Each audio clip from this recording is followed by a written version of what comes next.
faith to see the invisible, say the impossible, sow the incorruptible, believe the unbelievable, and expect a miracle, knowing that God can do exceedingly abundantly above all I ask or think through the power of the Holy Spirit working in me. Are you comfortable? Are you comfortable with your spiritual growth?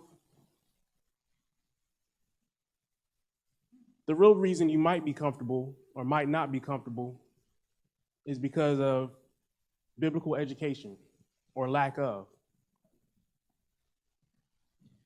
Biblical education is defined as the process of handing on acquired knowledge and wisdom.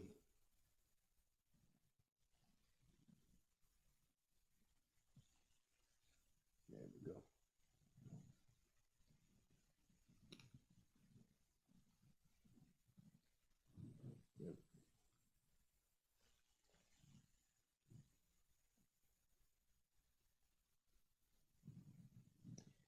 Biblical education is the equipping and development of the people directly and indirectly connected to the goal.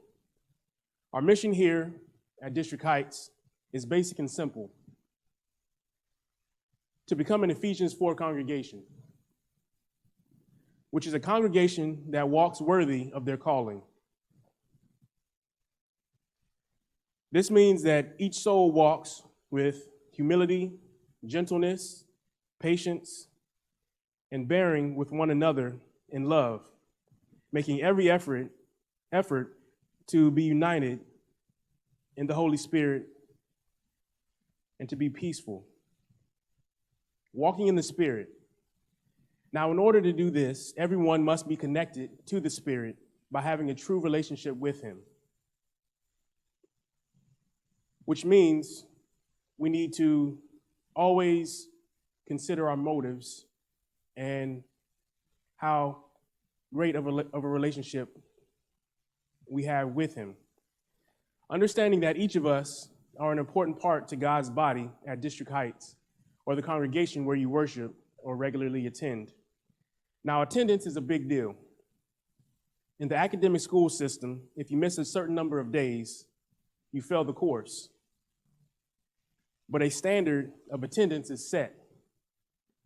So if we miss the opportunities to learn, then how can we continue to mature?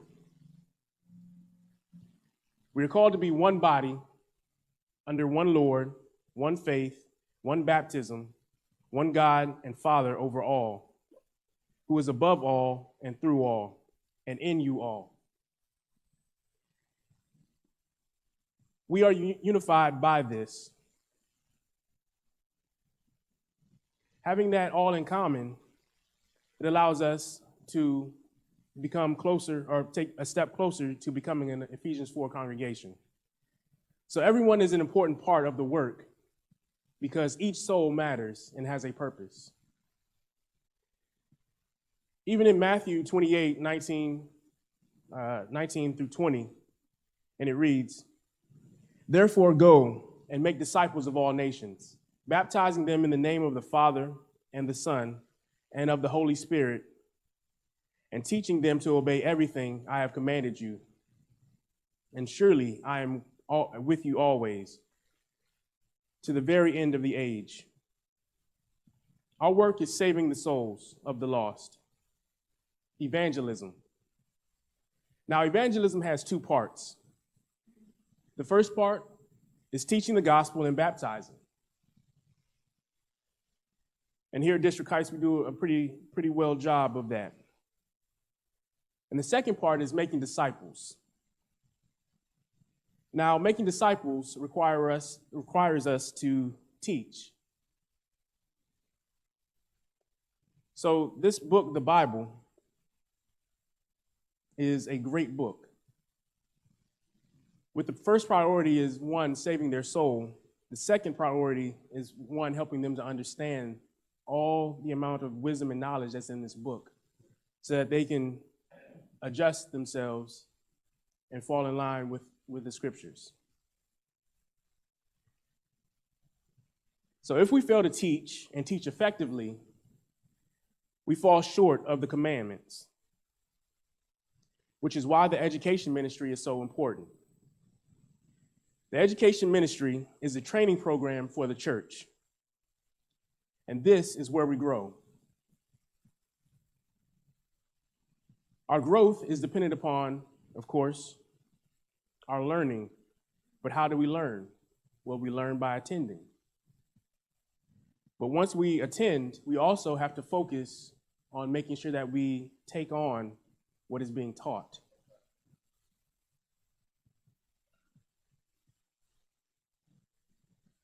Now, as Christians, people will see us first, then hear us, based upon how we imitate Christ.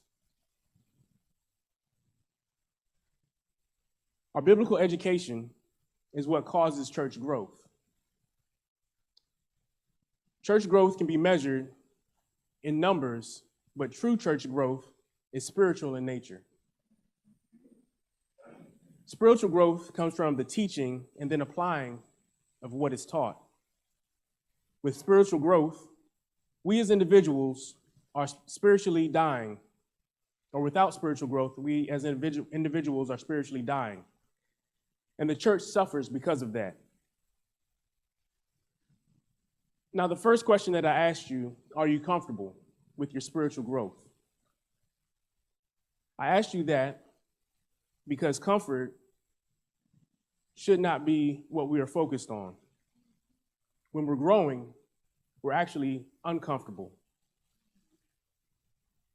Spiritual growth is not about comfort. Doing what you have never done before is an uncomfortable thing. Doing what is right is an uncomfortable thing. So doing and executing is required for you to step outside of your comfort zone. Many people will give the analogy or the understanding that, growth is outside of your comfort zone.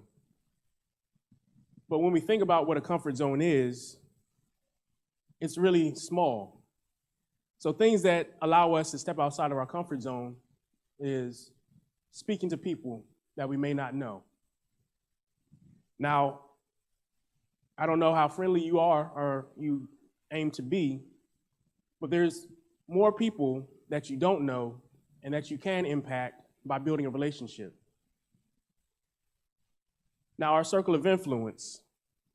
Our circle of influence are those that we impact with the gospel, the people that we see on a regular basis. So the people that you may work with, that you don't really have much of a conversation with, those are people that are in your circle of influence. Now, interactions with them are our opportunities to grow.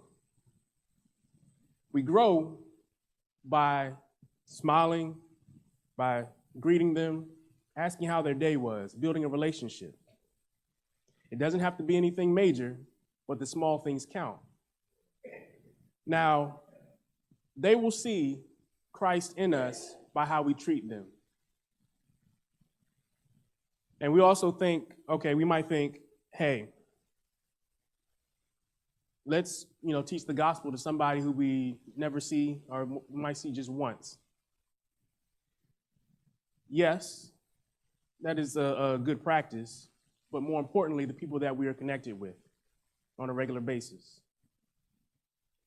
These are our opportunities.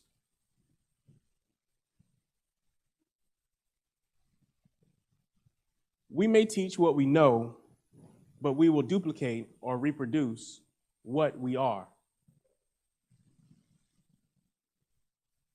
In Deuteronomy, we are called to teach, each and every one of us. In Deuteronomy 4:9, it reads, "Only be careful and watch yourselves closely, so that you do not forget the things your eyes have seen, or let them fade from your heart as long as you live.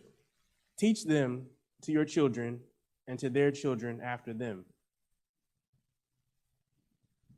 We teach, yes, by what we say, but we teach really by what we do.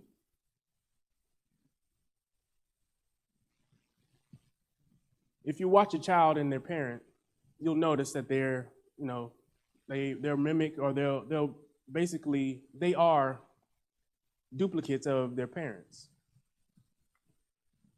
And the thing is that children duplicate any and everything, whether it's negative or whether it's positive. So we always have to be mindful of what we're putting out into the world.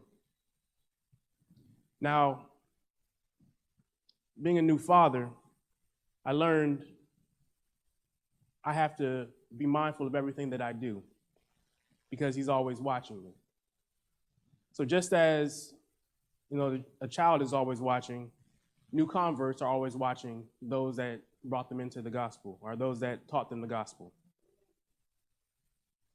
So it is our job, once a Christian or a new convert is baptized, to continue to teach them and help them to grow. Now, that relationship is established through the gospel. And as we continue to invest in them, one, in our time and also in our knowledge and our wisdom, we build that person up. It's not going to be an easy road doing so, and it's going to require a lot of time. And the thing is that many hands make light work. So if each of us, and we have our evangelism teams, so if each of us, each team works as a pair, and we bring a new soul into the body. Now our duty is to teach them and continue to teach them so that they can be exactly like us. But we have to be mindful how we are teaching them and what we are teaching them. You don't want to duplicate something or someone that's negative.